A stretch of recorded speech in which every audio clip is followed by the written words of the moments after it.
मेरे गुरु महेश्वर शिव को मेरा प्रणाम है। इस कालखंड के प्रथम शिव के शिष्य और हम सबों के परम आदरणीय हमारे वर्ण गुरु भ्राता साहब श्री हरिनानंद जी के चरणों में मेरा प्रणाम है। प्रणाम है शक्ति स्वरूपा माँ नीलमानंद जी के चरणों में और कोडरमा जिले के इस शिव वाटिका में उपस्थित आप सभी गुरु भाई गुरु बहन के चरणों में मेरा प्रणाम है।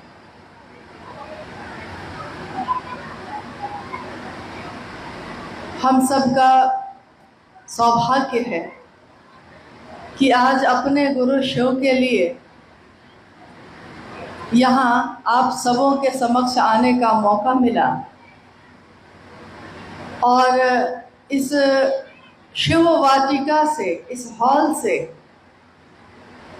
हम सब की कुछ ऐसी याद जुड़ी है कि जब से हम लोग यहाँ बैठे हैं हर पल हम उस पल को याद कर रहे हैं जब आज से लगभग 9 वर्ष पहले 2015 में इसी शिव वाटिका में सशरीर वर्ण गुरु भ्राता हम सबके समक्ष आए और एक शिव गुरु संगोष्ठी उस समय भी हुई थी।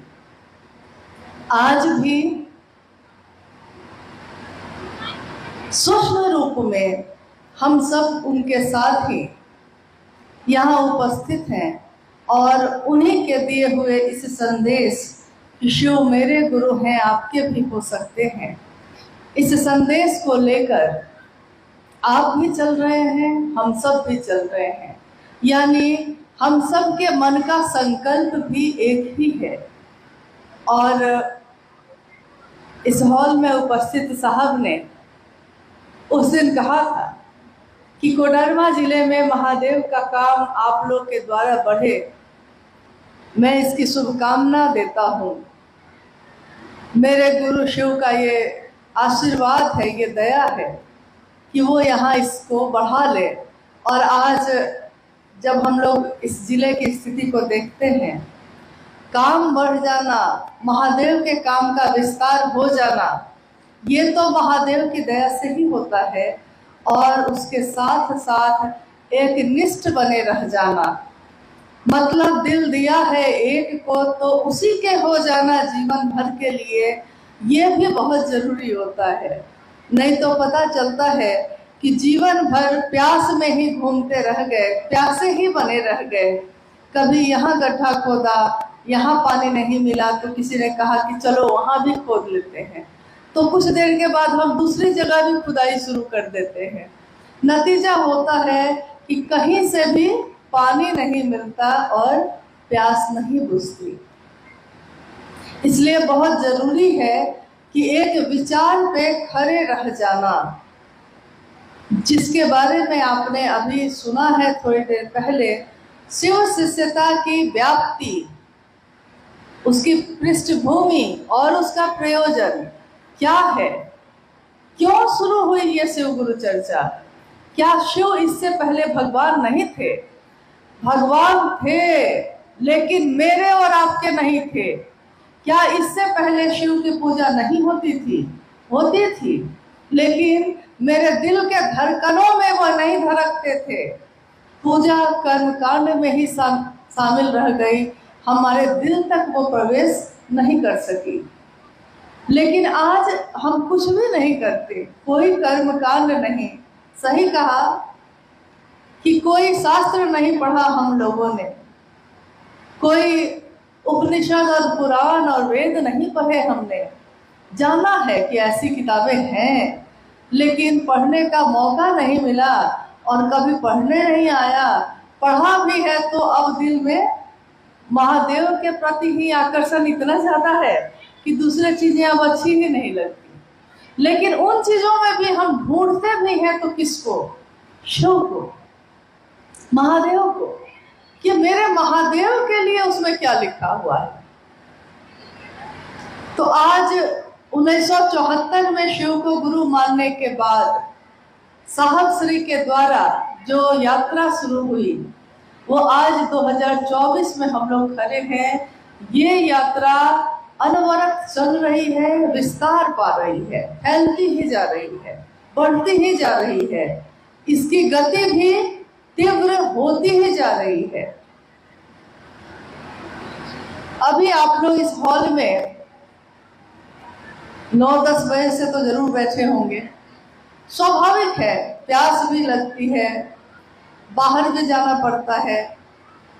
लेकिन अभी कुछ गुरु बहन लोग पानी का बोतल भी बांट रही थी, तो मुझको याद आया कि अभी कुछ वर्ष पहले तक हम लोग उपवास तो करते ही थे। नहीं, ज्यादातर लोग सोमवार का, एकादशी का या बहुत सारे व्रत का उपवास करते ही थे, निर्जला करते थे, पानी भी नहीं पीते थे। क्योंकि आपको पता है कि पानी नहीं पीना है तो प्यास भी नहीं आती है। देखिए मन की मजबूती का क्या असर होता है।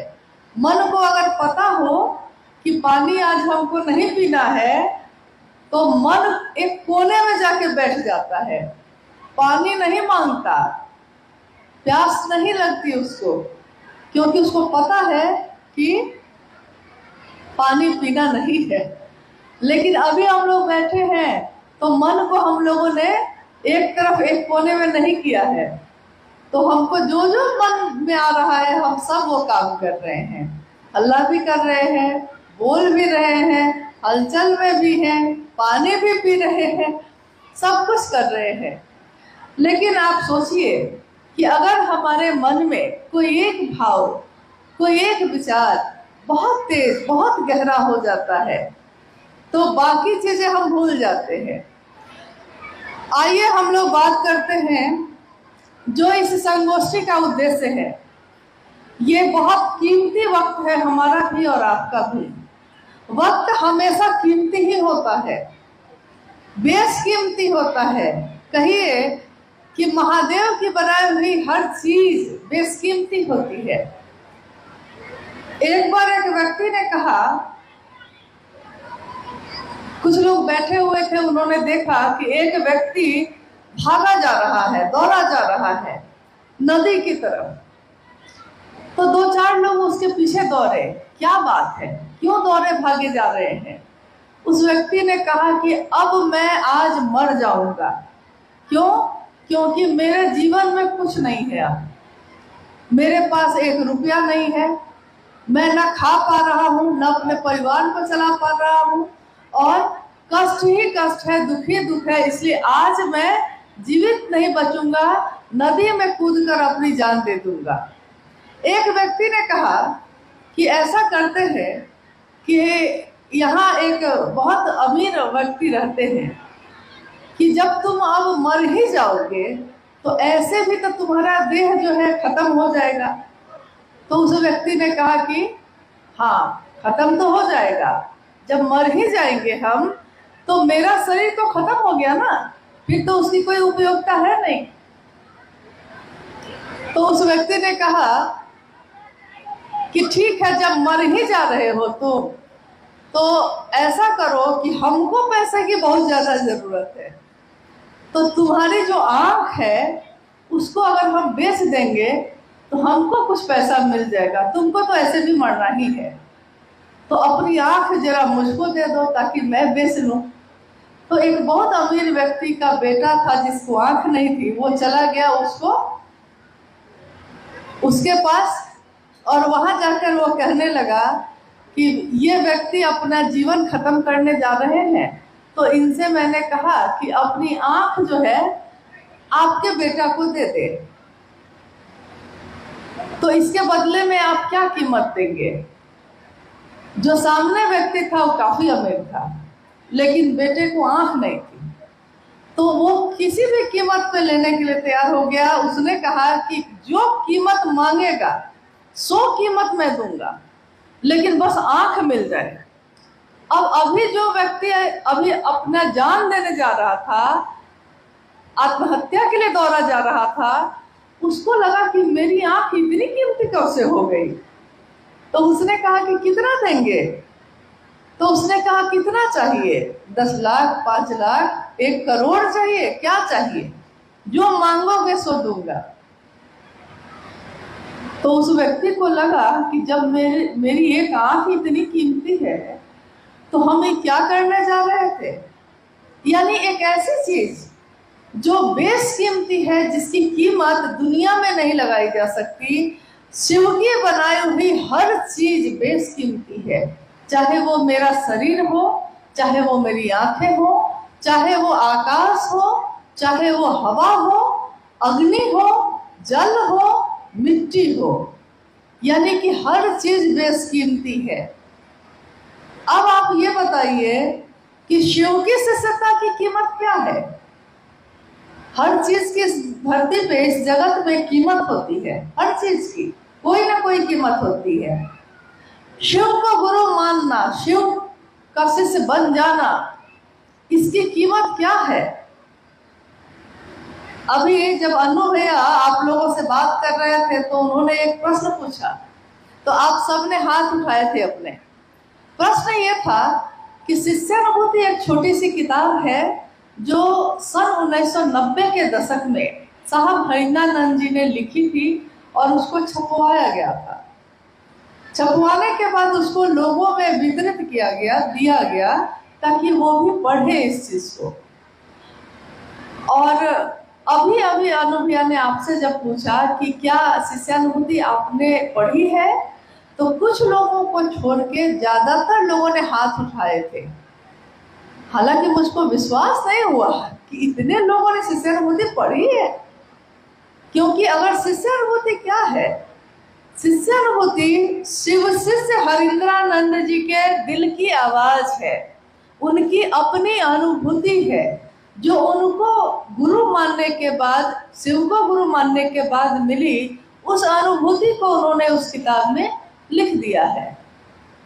लेकिन तब भी ये याद रखना चाहिए हम लोगों को कि जिसके लिए हमारी जो भावना होती है, जो भाव होता है, उसको अगर आप शब्दों में बोलना चाहिए या लिखना चाहिए, तो न तो आप पूरा बोल पाइएगा, न तो आप पूरी तरह लिख पाइएगा। एक माँ अपने बच्चे को प्रेम करती है। अब उस माँ से पूछिए कि नहीं, तुमको लिख के बताना पड़ेगा कितना प्रेम करती हो, कैसे करती हो, क्या करती हो। तो वो माँ जो भी लिखेगी, जो भी उस किताब में लिखेगी, वो क्या होगा, उसके हृदय की, उसके दिल की एक झलक होगी, पूरा का पूरा हृदय नहीं होगा। तो शिव शिष्य हरिनानंद जी की लिखी हुई किताब शिष्यानुभूति एक झलक है एक शिव के शिष्य की, लेकिन उस झलक में आग है, उस झलक में तपिश है, दाह है उसमें। जैसे आपने देखा होगा हमारे गांव में, अभी तो गर्मी आ गई, लेकिन थोड़ा ठंड का मौसम होता है तो हम लोग कभी लकड़ी जलाते हैं आग तापने के लिए, पुआल भी जलाते हैं, फूस भी जलाते हैं। कभी कभी लकड़ी गीली रहती है, बहुत बड़ी लकड़ी है, लेकिन लकड़ी भीग गई है ओस से, उसको आप जला रहे हैं, आग लग रही है, उसमें थोड़ी थोड़ी आग है, धुआं ज्यादा है, आग कम है, और पूरा दिन वो लकड़ी जलती रह गई, लेकिन किसी को धाग नहीं मिला, किसी को गर्मी नहीं पहुंचा सकी। जलती तो रही, लकड़ी भी थी बड़ी सी, लेकिन वहीं पे फूस होता है, फूस जिसका घर बना लेते हैं हम लोग, झोपड़ी बनाते हैं, फूस को थोड़ा सा रखिए और उसमें माचिस लगाइए, माचिस की तीली से जलाइए उसको, क्षण में जलता है, क्षण में आग लग जाती है। मतलब वो लगता है ऐसे कि जैसे वो जलने के लिए ही तैयार होके बैठा है। किसी ने आग लगाई और वो जला तो धू धू जलने लगता है। वो धीरे धीरे नहीं जलता है, उसका जीवन छोटा है, लेकिन जलता है तो धू धू जलता है। लोगों को उतने ही क्षण भर के जीवन में आग की तपिश भी दे देता है, रोशनी भी दे देता है। और गीली लकड़ी भी जलती है, पूरे दिन जलती रही, न रोशनी दे सकी, न तो तपिश दे सकी। एक शिव के शिष्य का जीवन भी ऐसा ही होता है। शिव शिष्य बनकर जीना, शिव को गुरु बनाकर जीना। कहते हैं कि गुरु जीवन जीने की कला सिखाते हैं। गुरु जीवन जीने की कला मतलब क्या? जीवन तो एक जानवर भी जीता है, जीवन तो एक सामान्य मनुष्य जो जन्म लेता है जीता है, लेकिन सुबह से शाम होती है और जिंदगी यूं ही तमाम होती है। सुबह से शाम हो जाती है, रात दिन खटते खटते, घर का काम करते, खाना बनाते, खेत में जाते ही जीवन खत्म हो जाता है। लेकिन हम कभी भी नहीं समझ पाते कि मेरे जन्म लेने का कारण क्या है, मैं कौन हूँ, कहाँ से आया हूँ, क्यों आया हूँ।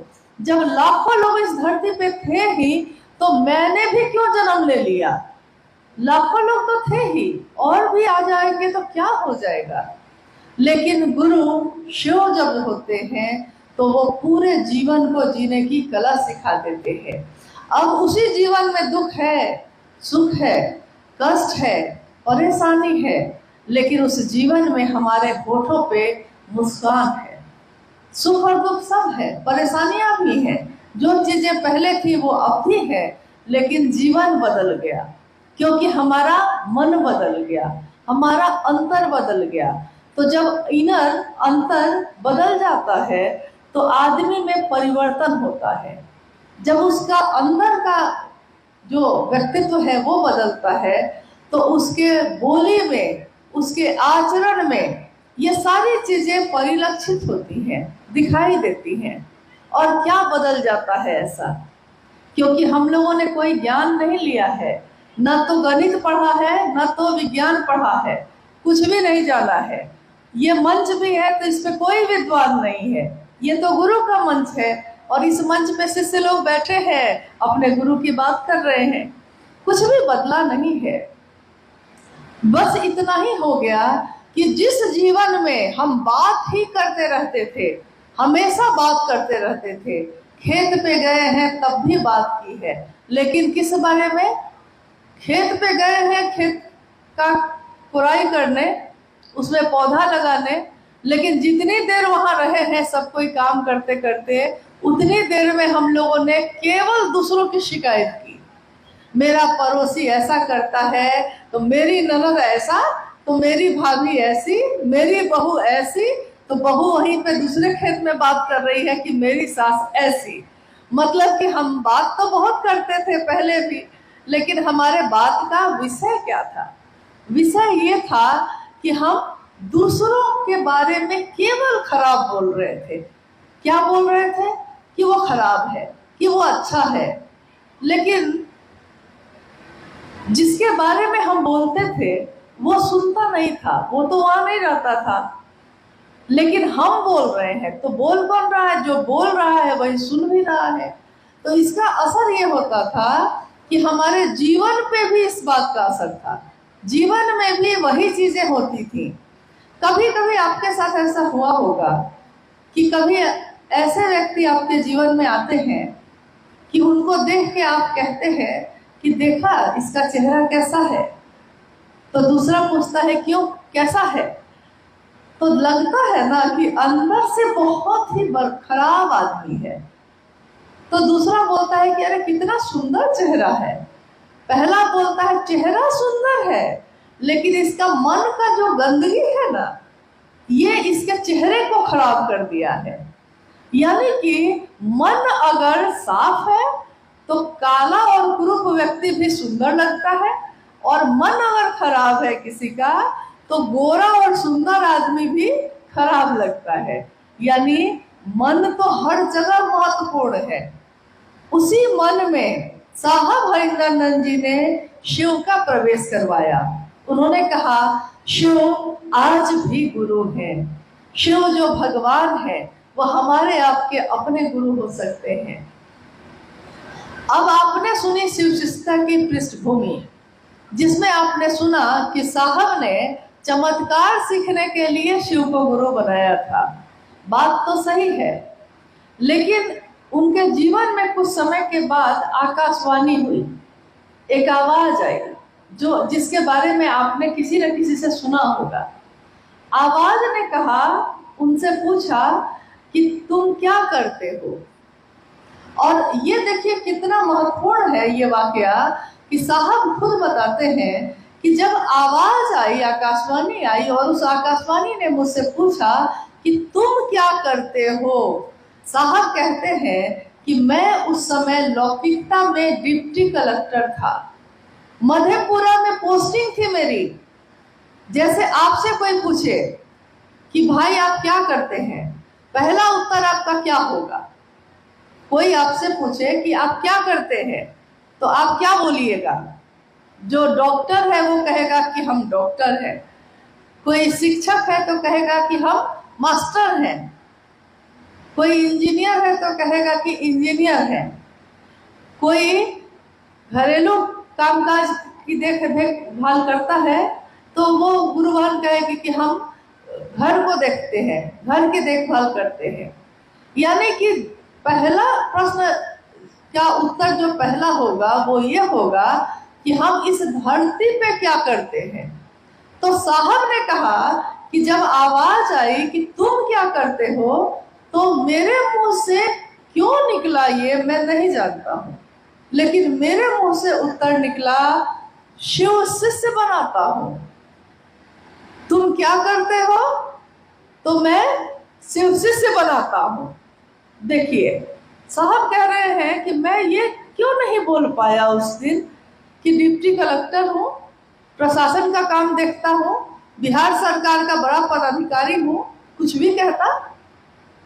लेकिन इस जगत का जो भी मेरे साथ जुड़ा हुआ है, जो भी परिचय है मेरा इस दुनिया में, इस जगत में, जब आकाशवाणी हुई, जब वो आवाज आई तो मैं भूल गया कि मैं इस दुनिया में क्या हूँ और मेरे मुंह से निकला कि शिव से बनाता हूँ। आवाज ने जो थोड़ी देर बातचीत हुई उसके बाद कहा कि जो तुम करते हो वही दूसरे को करने को कहो।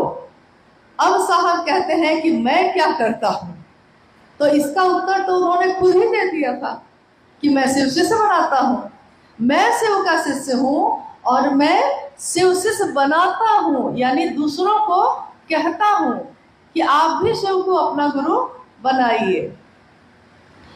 कभी भी अगर साहब के साथ हम लोग बैठे होते और साहब से एक बार हम लोगों ने पूछा कि आखिर आपके मुंह से यही बात क्यों निकली, साहब ने कहा वही तो मैं भी ढूंढ रहा हूं आज तक कि मेरे मुंह से ये बात क्यों निकली। तो उन्होंने कहा कि एक जहाज की घटना है, उसको सुनो।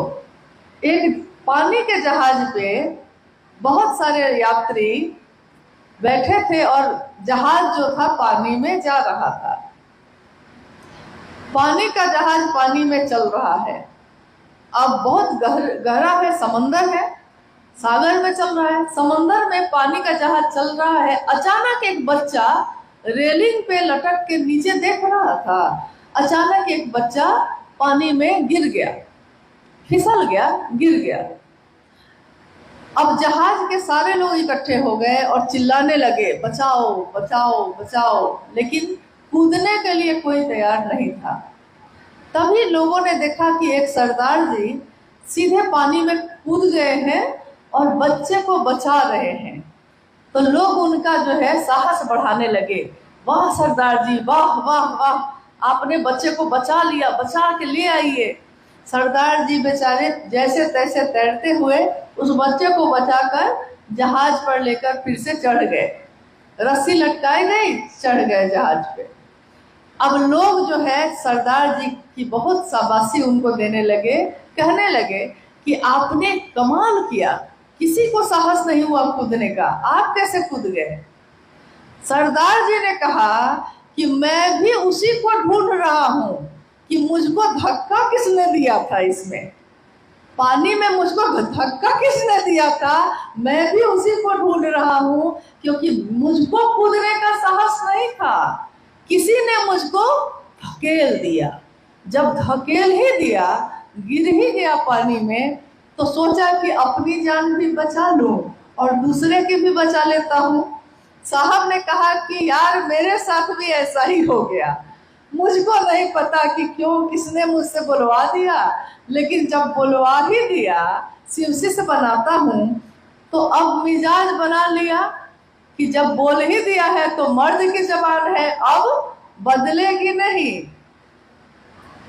उसमें उन्होंने फिर कहा कि मर्द की जबान समझते हो, एक बार जो बोल, मर्द की जबान मतलब पुरुष और स्त्री वाली बात नहीं है, मिजाज की बात है कि मिजाज वैसा है कि बोल दिया तो बोल दिया, अब पीछे नहीं हटूंगा। लेकिन ये शिवशिष्य का वादा है, ये शिवशिष्य की बोली है। नहीं तो एक अपराधी आया अदालत में, तो जज ने कहा कि कितने साल के हो तुम? उस अपराधी ने कहा जी हुजूर 28 साल के हैं। अच्छा, इसको सजा दी जाती है, जेल भेजिए। जज ने सजा दे दी, अपराधी जेल चला गया। फिर जेल से छूटा, फिर कोई अपराध किया, पकड़ा गया, फिर से उसी कोर्ट में लाया गया उसको, लगभग 10 साल बाद। जज ने फिर पूछा उम्र क्या है तुम्हारी? तो उसने कहा हुजूर 28 साल। जज ने कहा कि क्या बोलते हो, तुम वही हो ना जो 10 साल पहले भी आए थे, और फिर वही अपराध किया है और फिर आए हो, और 10 साल बाद मैं तुमसे पूछ रहा हूँ कि उम्र क्या है तुम्हारी, तो तुम कहते हो कि हुजूर 28 साल। दिमाग ठीक है तुम्हारा? तो उस कैदी ने, उस अपराधी ने कहा हुजूर आपके सामने पहली बार कसम खाए थे कि जो बोलूंगा सच बोलूंगा, सच के सिवा कुछ नहीं बोलूंगा, तो पहली बार में 28 साल कह दिया है, तो मर्द की जबान है, अब पलटेंगे नहीं, अब नहीं बदलेंगे हम लोग। वही साहब ने कहा कि जब एक अपराधी ऐसा कर सकता है, तो मैं शिवकाशी सहेंद्रानंद अपनी बात से अब वापस नहीं जाऊंगा। मैंने कह दिया, स्वीकार किया मेरे गुरु के सामने, मेरे महादेव के सामने कि मैं शिवशिष्य हूँ, शिवशिष्य बनाता हूँ, तो मैं अब पूरे जीवन यही काम करूं। और उन्होंने सन 1974 में शिव को गुरु मानने के बाद लोगों के जीवन में महादेव की शिष्यता का दान देना शुरू किया। आज 2024, इतने वर्ष बीत गए, लेकिन कितनी तेजी से महादेव की शिष्यता बढ़ती ही चली जा रही है। अब ये है संगोष्ठी। संगोष्ठी का अर्थ आप जानते होंगे, एक छोटी बैठक नुमा, एक कार्यशाला, एक बैठक कह सकते हैं आप इसको, जिसमें हम सब इस बात पे विचार करते हैं कि जो काम हम लोग कर रहे हैं, इस काम को करने के पीछे हमारा मकसद क्या है, उद्देश्य क्या है, और इस काम को हम कैसे करें। इस काम को करने के बाद इसका रिजल्ट, इसका परिणाम क्या होगा, क्योंकि हम अपने जीवन में जो भी काम करते हैं उसके पीछे कोई उद्देश्य होता है, और उद्देश्य की पूर्ति के लिए हम ज्ञान लेते हैं, ज्ञान को पूरा करने के लिए फिर हम काम करते हैं। तो जब ये तीनों काम हम कर लेते हैं तो उसका एक रिजल्ट आता है। जैसे हम अपने बच्चे का एडमिशन कराते हैं स्कूल में, जब पहला क्लास में एडमिशन कराते हैं उसी समय सोच लेते हैं कि बेटा को इंजीनियर बनवाएंगे, सोचते उसी समय है, यानी कि इसका परिणाम क्या आना है हम उसी समय सोचने लगते हैं। लेकिन शुरुआत हम करते हैं पहला क्लास से, फिर बारी बारी से क्लास बदले जाते हैं, ज्ञान बढ़ता चला जाता है, परिमार्जन होता चला जाता है, कक्षाएं और ऊपर होती चली जाती हैं। स्कूल पास कर गया, कॉलेज पास कर गया, कंपटीशन में बैठा, और एक दिन वो इंजीनियर बन जाता है। तो आपने कोई चीज विचार में अपने मन में सोचा था किसी दिन, उस दिन ये काम हुआ नहीं था, सोचा था मन में, सोचा है कि एक घर बनवाएंगे, लेकिन उस घर को बनाने के लिए सोचने से काम नहीं चलेगा, ये भी आपको पता है। तो आप इसके लिए ईंटा, बालू, गिट्टी सबको एक जगह गिरवाते हैं और खुद ज्ञान लेते हैं कि घर कैसे बनेगा, या फिर किसी ऐसे व्यक्ति को लाते हैं जिसको ये ज्ञान हो। तो ज्ञान लेते हैं, कि घर कैसे बनेगा। ज्ञान भी लेकर अगर बैठे रह गए, सामान भी गिर गया, ज्ञान भी ले लिए, लेकिन अगर काम नहीं करेंगे उस पर तो क्या होगा? जब बनेगा घर?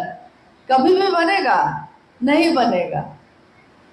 यानी इसके लिए हम करते हैं कर्म, काम करते हैं, और तब हमारे द्वारा किए हुए परिश्रम से, काम से एक दिन वो घर जो मेरी सोच में था, जो मेरी कल्पना में था, एक दिन मूर्त रूप होकर सामने आ जाता है, सामने दिखने लगता है। ठीक वैसे ही उस दिन साहब हरिंद्रानंद जी ने अपने मन में एक संकल्प लिया, एक विचार, एक भाव, एक सपना उनके आंखों में पला। एक ऐसा सपना कि एक दिन ऐसा आएगा जब घर का बच्चा बच्चा शिव को अपना गुरु बनाएगा।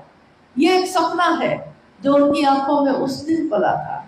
लेकिन आने वाले समय में उन्होंने इस ज्ञान को दूसरों में भी बांटा। उन दूसरों ने तीसरों में बांटा, उन तीसरों ने चौथे में बांटा। मतलब लोग बांटते ही चले गए, और एक दिन परिणाम ये है कि कोई गांव, कोई शहर का मोहल्ला वैसा नहीं है जहां शिव चर्चा की आवाज कानों तक नहीं आती हो।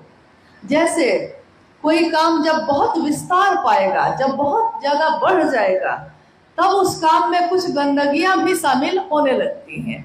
ये दुनिया की रीत है, ये दुनिया का दस्तूर है कि शुरुआत तो बहुत पवित्र और शुद्ध मन से होता है, मोहब्बत से होता है, लेकिन जैसे ही जब थोड़ा बढ़ता है तो थोड़ा थोड़ा इसमें कुछ न कुछ दिमाग लगना शुरू हो जाता है।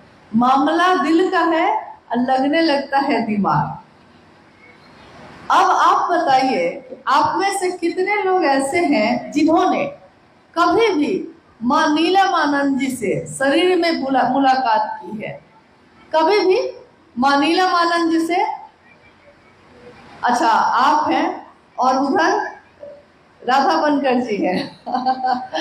हाँ, यानी कि इस पूरे हॉल में दो व्यक्ति जिन्होंने हाथ उठाया कि माँ नीलमानंद जब शरीर में थी तो उन्होंने इनसे भेंट की है।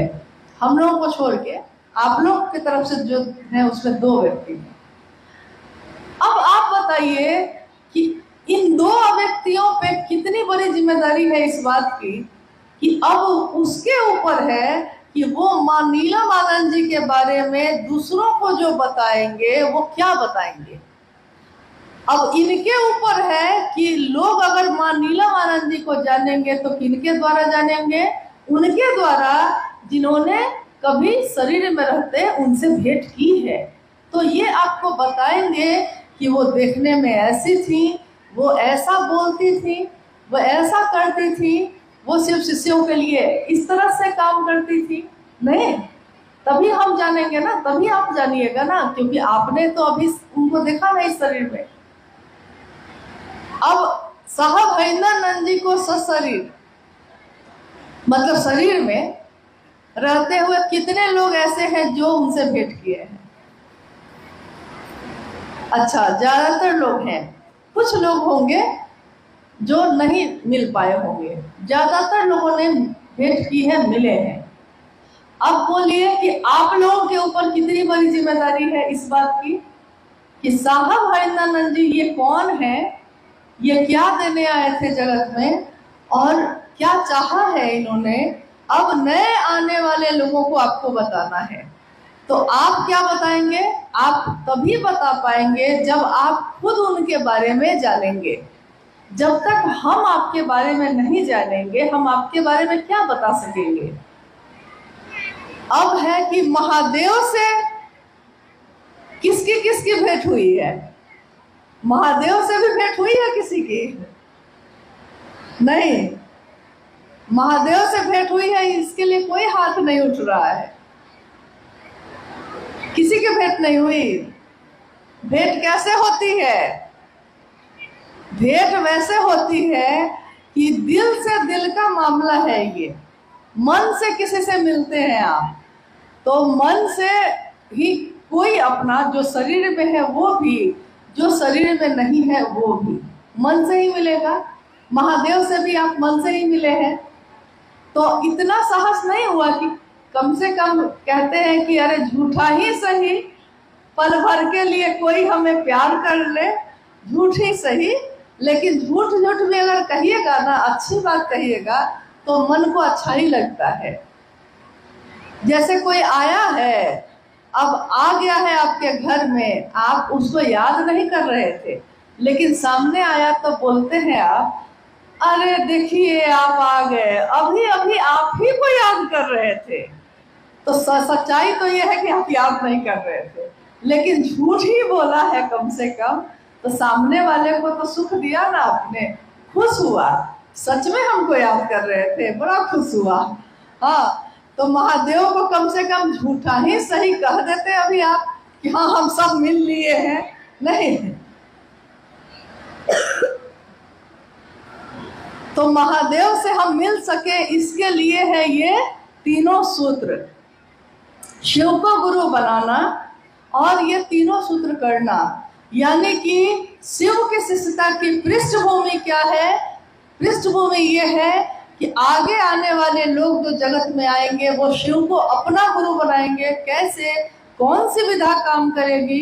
क्योंकि आप कह सकते हैं कि जब साहब हरिनंदन जी ने शिव को गुरु बनाया था तो उन्होंने 3 सूत्र किसी से नहीं पाया था। क्या उनके पास 3 सूत्र थे?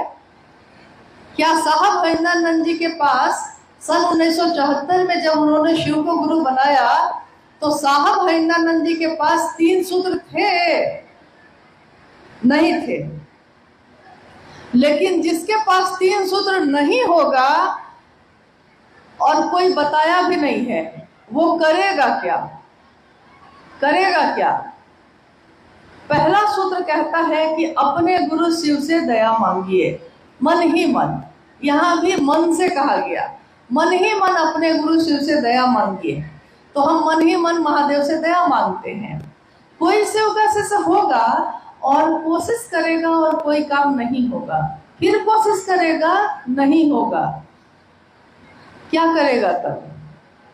जब लाख कोशिश के बाद भी हमसे काम नहीं हो सकेगा तो मेरा मन जब हार जाएगा, थक जाएगा, तो हम क्या करेंगे? हम दया ही तो मांगेंगे, क्योंकि जब हमसे कुछ हो ही नहीं रहा है तो एक ही उपाय बचा ना कि हे महादेव आप हम पे दया करिए, अपने शिष्य पे दया करिए। तो जब तीनों सूत्र नहीं थे साहब के पास और उनका मन हर जगह से धोखा खा रहा था, ठोकर खा रहा था, तो एक दिन हार कर उनके मन में महादेव से यही पुकार लगाई थी, हे शिव आप मेरे गुरु हैं, मैं आपका शिष्य हूँ, मुझे शिष्य पर दया कर दीजिए। दूसरे सूत्र में हम शिव की चर्चा करते हैं। अब अभी अभी आपने सुना कि शिव की चर्चा, पूर्व में शिव की चर्चा का प्रचलन नहीं था, लेकिन शिव की कथा का प्रचलन था। जैसे राम कथा, कृष्ण कथा या शिव पुराण की कथा, ये सब तो प्रचलन हजारों साल से है। हर जगह गांव देहात में भी हम लोग यहाँ होता था, नहीं होता था? शिव कथा का कहा लेते हैं, पूजा रख लेते हैं।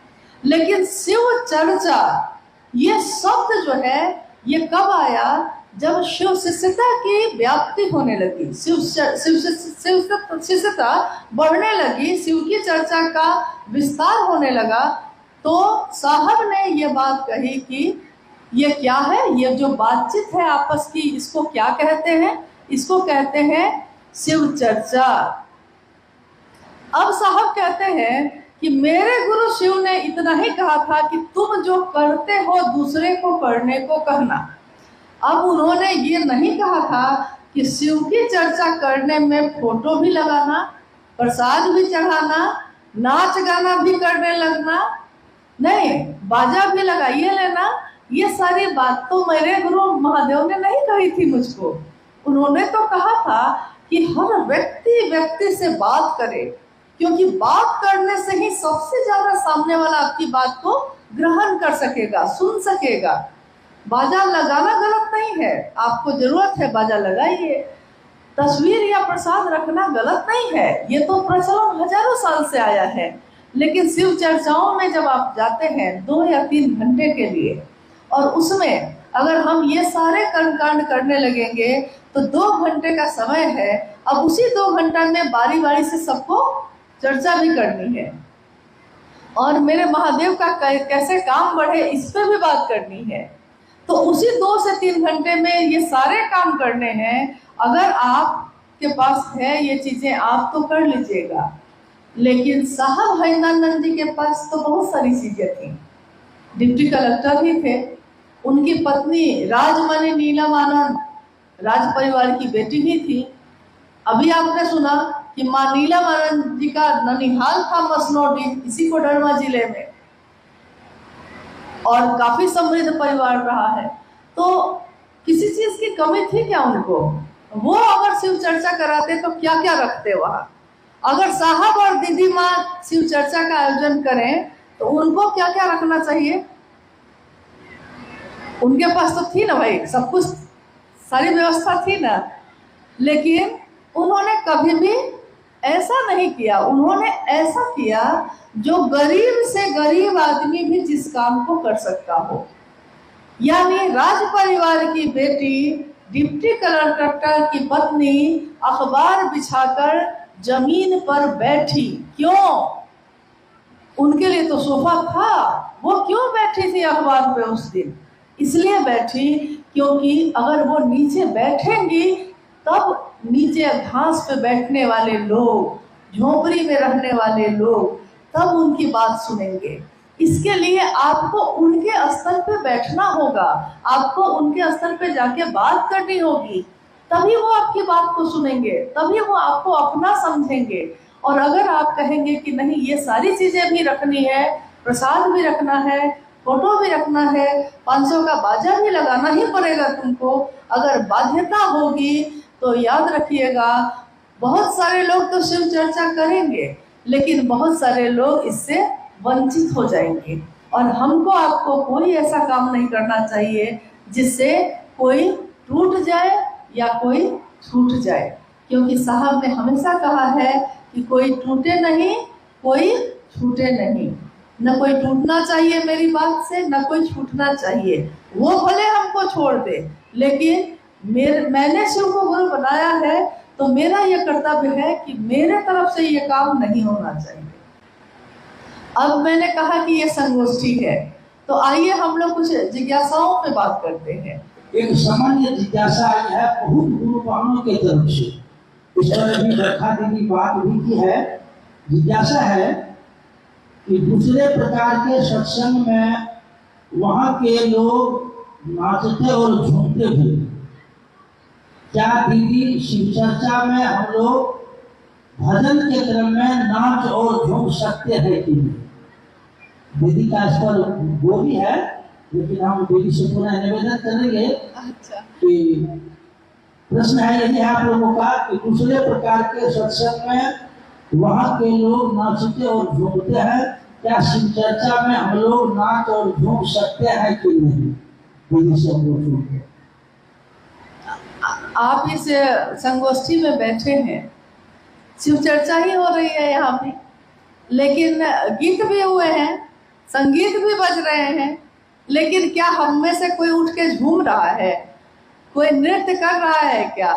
लेकिन नृत्य कर रहा है मेरा मन, मेरा शरीर नहीं, क्योंकि मन तो आपका सही में तरंग में तो आएगा ही। मन को ही तो कोई चीज प्रभावित करती है, तरंग में आएगा, कोई गलत नहीं है। लेकिन नृत्य करने के लिए भी कोई जगह होनी चाहिए। अब मेरे बेटे का ब्याह जिस दिन होगा तो खूब नृत्य करेंगे हम, क्योंकि भाई वो तो घर का मामला होगा। लेकिन हाँ, मेरे ही विवाह में साहब और दीदी की तस्वीर है, लेकिन शिव चर्चाओं में नहीं। शिव चर्चाओं की अपनी एक गरिमा है, एक मर्यादा है। क्योंकि अभी अभी मैंने कहा कि दो गुरु भाई, एक गुरु भाई ने हाथ उठाया कि मां नीलम आनंद जी से वो शरीर में मिले हैं। अब ये दो आदमी पे कितनी बड़ी जिम्मेदारी है ये बताने की कि ये नीलम आनंद जी थी कौन, क्योंकि जो ये बताएंगे उसी से ना आप जानिएगा कि नीलम आनंद जी कौन थी। ठीक वैसे ही समाज में, समष्टि में उतरा हुआ व्यक्ति अगर दिल में, अगर अपने हृदय में शिव की शिष्यता को धारण करके नहीं उतरेगा तो समाज में जो भी संदेश आप दीजिएगा समाज को वही समझ में आएगा। क्या शिव चर्चा नाच और गान है तो आप ही उत्तर दीजिए कि है। क्या शिव की चर्चा करना नाचना और गाना है, ऑर्केस्ट्रा है, ये तमाशा है? ये नहीं, क्योंकि साहब की चर्चाओं में भी आपने सुना होगा कि चढ़ के सूली पे मंसूर बोला। मंसूर एक फकीर थे जो कहते थे खुदा है, तो वहां के जो राजा थे, बादशाह थे, उसने कहा कि मैं खुद खुदा हूं। मंसूर ने कहा कि नहीं, तुम नहीं हो। तो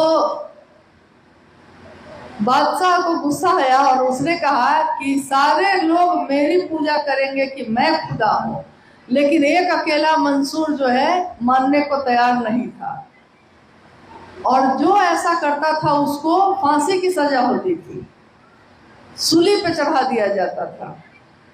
तो उस दिन क्या हुआ कि बादशाह ने उसको सजा दी, सूली पे चढ़ा दिया गया, यानी फांसी के फंदे पे सरेआम सबके बीच फांसी के फंदे पे चढ़ा दिया गया उनको। और चढ़ते चढ़ते मंसूर ने कहा कि इश्क है ये, चढ़ के सूली पे मंसूर बोला कि इश्क है ये, तमाशा नहीं है। शिव की चर्चा मोहब्बत है, महादेव से प्रेम है, इश्क है, तमाशा नहीं है। तो मेरे आपके हाथ में है कि हम शिव की चर्चा का क्या रूप समाज में रखना चाहते हैं। आप जानते हैं अभी का समय डिजिटल युग है, यानी कि आपके छोटी से छोटी चीजों को कोई कैमरा में कैद कर लेता है, कोई वीडियो बना लेता है, कोई फोटो खींच लेता है और यूट्यूब पे डाल देता है, फेसबुक पे डाल देता है। आपके द्वारा की हुई कोई शिव की चर्चा ऐसी होती है जिसको सुन के कोई अनजान व्यक्ति उस पे फेसबुक पे सुना है, लेकिन सुन के उसके मन में भी एक इच्छा पैदा होती है कि हम भी शिव को गुरु बनाते हैं।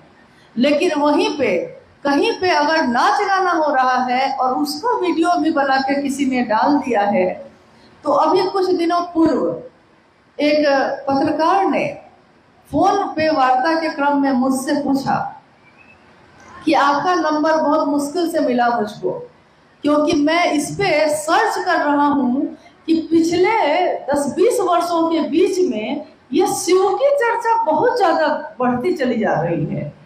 तो मैं इस पे रिसर्च कर रहा हूँ कि आखिर इस शिव चर्चा के पीछे है क्या, ये क्या है ये शिव चर्चा।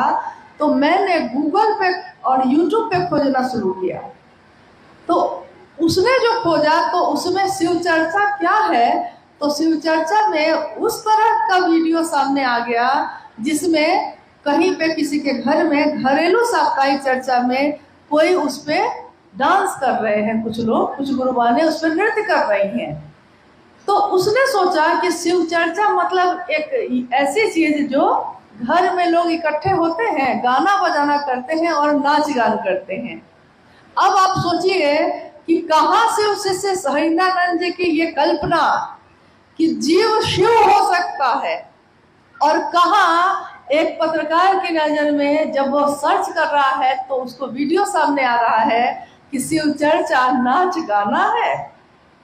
साहब ने कहा कि मैं चाहता हूं कि आप ऐसा काम करिए कि अगर कहीं से आप गुजरिए तो आपको देखकर लोग कहें कि शिव के शिष्य जा रहे हैं। लेकिन आप अभी कहीं से गुजरते हैं तो लोग आपको देख के कहते हैं कि क्या कहते हैं, कौन जा रहे हैं, कौन लोग हैं, शिव चर्चा वाले हैं। जैसे कोई बाजार में बिकती हुई कोई चीज है। शिव शिष्यता तमाशा नहीं है, शिव शिष्यता व्यापार और तिजारत नहीं है, शिव की शिष्यता मोहब्बत का रास्ता है। तो वैसे ही अगर शिव चर्चा में कोई ऐसा करता है, आपका कर्तव्य है कि आप उसको जाकर समझाइए कि आपको ये सब करना है अपने घर में करिए, जो करना है आपको अपने घर में करिए, आपकी इच्छा है। लेकिन शिव की चर्चा में इस तरह की चीजों से बचिए। वहाँ एक मर्यादा है, आपके गुरु की बात हो रही है, आपके गुरु शिव की बात हो रही है, तो शिव की प्रतिष्ठा हमारे आपके हाथ में है। लोग देखकर कहेंगे कि शिव से ये करते हैं, तो बहुत सारे लोग तो अपने घर की बेटी को, अपने घर की अपनी पत्नी को, अपनी माँ को, अपने भाई को शिव चर्चाओं में नहीं भेजना चाहेंगे। कोई भेजना चाहेगा ऐसे जगह पे? नहीं भेजना चाहेगा। इसलिए मेरा अनुरोध है कि अगर कहीं पे ऐसा होता है, क्योंकि हर जगह तो ये नहीं होता होगा, तो कहीं पे अगर ऐसा हो रहा है तो आप जाकर समझाएंगे, हाथ जोड़ के समझाइए, नीचे झुक के समझाइए, तो वो जरूर समझेंगे। अब इक्का दुक्का कोई नहीं समझेगा तो उसको अपने गुरु की दया के आश्रय पे छोड़ दीजिएगा। लेकिन इतना तो करिए कम से कम कि जो इसको समझा सकते हैं उसको समझाने की कोशिश करिए।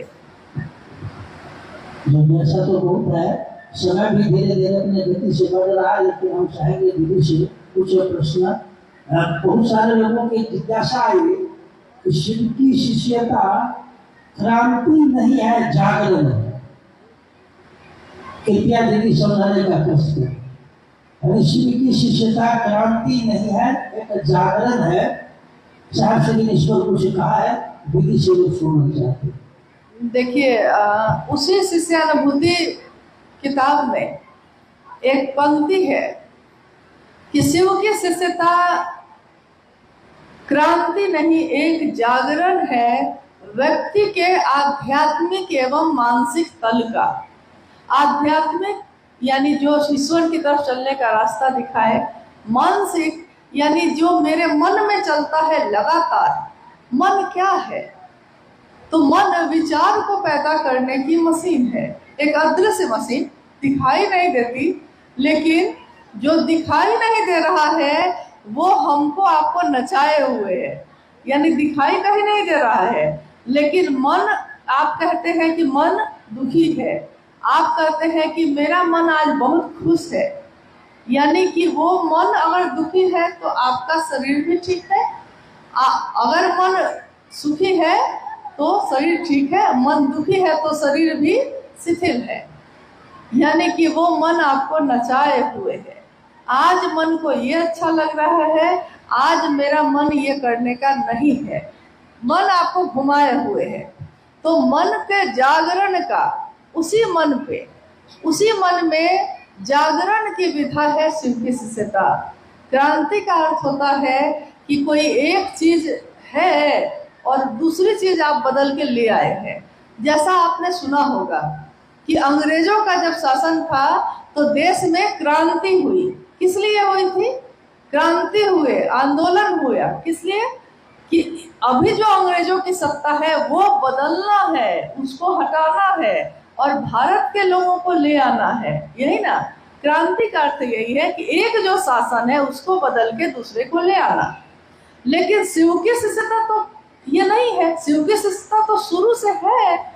तो शिव की शिष्यता जागरण है, यानी कि वो शिव जो मेरे आपके अंतर में सोया है उसको जगाने का काम करना है। ये शिव की शिष्यता उसको जगाती है। अब आप ये सोचिए कि पहले हमारा ही मन था, किसी से कोई मतलब नहीं रखता था, लेकिन जब से शिव चर्चाओं में जाने लगे हम लोग, तब से कोई अनजान आदमी के हाथ में भी कंगन दिख जाता है तो मेरा मन तुरंत उसकी तरफ आकर्षित होता है। तुरंत हम कहते हैं कि कंगन पहने हैं, तो वो पूछता है तो नहीं गुरु भाई है क्या? देखिए, तुरंत हमारे मन का भाव बदला है, सिर्फ वो कंगन देख के ही बदल गया। या शिव चर्चा में किसी को देखा आपने? जागरण है इस बात का कि महादेव जैसा है वैसा ही ना अपने शिष्य को बनाएंगे। गुरु अपने जैसा ही अपने शिष्य को बनाते हैं। शिव भी गुरु होंगे तो अपने शिष्य को कैसा बनाएंगे? अपने जैसा बनाएंगे। तो अपने जैसा बनाना यानी जीव से शिव बना देना, इसके लिए हम ये तीनों सूत्र जब करते हैं तो हमारे मन में धीरे धीरे परिवर्तन होने लगता है। शिव से दया मांगना, शिव की चर्चा करना, शिव को प्रणाम करना, हम करते बस यही तीन काम है। देखने में बहुत आसान लगता है ये कि इसमें क्या है, हम तो ये काम कभी भी कर सकते हैं। लेकिन जो चीज़ देखने में आसान लग रही है वो आसान होती नहीं है। दया मांगना बहुत कठिन है। दया का अर्थ होता है कि पूरी तरह टूट कर गिर जाना, समर्पित हो जाना। तुम ही अब जो करोगे सो है, नहीं तो हम अब कुछ भी नहीं है। आमी यंत्र तोमी यंत्रिमा, मैं बस यंत्र हूँ, तुम इस यंत्र को चलाने वाले हो। जब तक हमारे मन में ये भाव नहीं होता तब तक हमारा मन दया नहीं मांगता सचमुच में। लेकिन साहब हरिनंदन जी ने कहा कि शिव की चर्चा में अविश्वास हो तब भी, अश्रद्धा हो तब भी, संशय है यानी शक है, धोखा हो जाएगा, क्या पता यहाँ भी कुछ होगा कि नहीं होगा, ये हो तब भी अगर आप खड़े रह गए, सिर्फ खड़े रह गए, तो नतीजा वही होता है जो विश्वास करने पे होता है। अविश्वास में भी परिणाम वही आएगा। खड़े रहना जरूरी है। तो ये जागरण जो हमारे आपके मन में हुआ है, इस जागरण को लेकर हम लोग खड़े रहें अपने गुरु शिव के लिए।